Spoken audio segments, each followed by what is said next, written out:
તાજેતરમાં social media પર viral થયેલા એક પત્રના અનુસંધાને ગીર પૂર્વ વન વિભાગ દ્વારા મહત્વની સ્પષ્ટતા કરી છે. ગીર અભયારણ્યના પ્રતિબંધિત વિસ્તારમાં સાંસ્કૃતિક કાર્યક્રમો અને રાત્રિ રોકાણના આયોજનો અંગે વહેતા થયેલા સમાચારોને વન વિભાગે નકાર્યા છે. વન વિભાગે સત્તાવાર રીતે જાણ કરી છે કે ગીર પૂર્વ વન વિભાગ દ્વારા આવા કોઈ પણ પ્રકારના આયોજન માટે મંજૂરી આપવામાં નથી આવી. વન વિભાગે જણાવ્યું છે કે વન્યજીવોની સુરક્ષા અને તેમના નિવાસસ્થાનની શાંતિ જાળવવી એ પ્રાથમિકતા છે.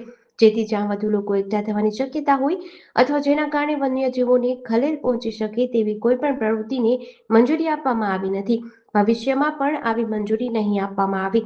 આવી ભ્રામક બાબતો ફેલાવનાર કે ગેરકાયદે પ્રવૃત્તિ કરનાર સામે તાત્કાલિક અને કડક કાર્યવાહી કરવામાં આવશે.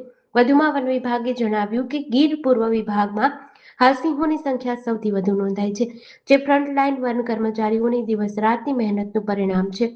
વન્યજીવોના સંરક્ષણ અને રહેઠાણ સુધારણા માટે વન વિભાગ સતત પ્રયત્નશીલ છે. સ્થાનિક હિતધારકો સાથે મળીને સહઅસ્તિત્વની ભાવના કેળવી રહ્યું છે. સંવેદનશીલ વિસ્તારોમાં 24 કલાક પેટ્રોલિંગ કરાઈ રહ્યું છે, જેથી વન્યજીવો સુરક્ષિત રહે. પર્યાવરણીય સંતુલન અને દીર્ઘકાલીન ટકાઉપણું જાળવવા માટે વન વિભાગ સંપૂર્ણપણે કટિબદ્ધ છે.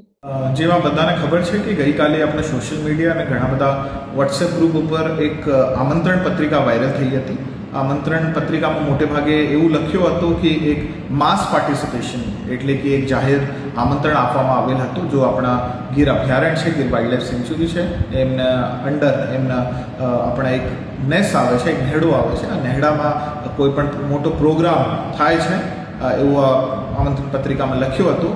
ગીર પૂર્વ વન વિભાગને જ્યારે આ વસ્તુની ખબર પડી અને તાત્કાલિક એમના ઉપર પગલાં લેવામાં આવ્યા હતા. જો માણસ અને જો ઓર્ગેનાઇઝર એમના હતા એમના નોટિસ આપવામાં આવ્યા હતા અને એમનો જવાબ લેવામાં આવ્યો હતો.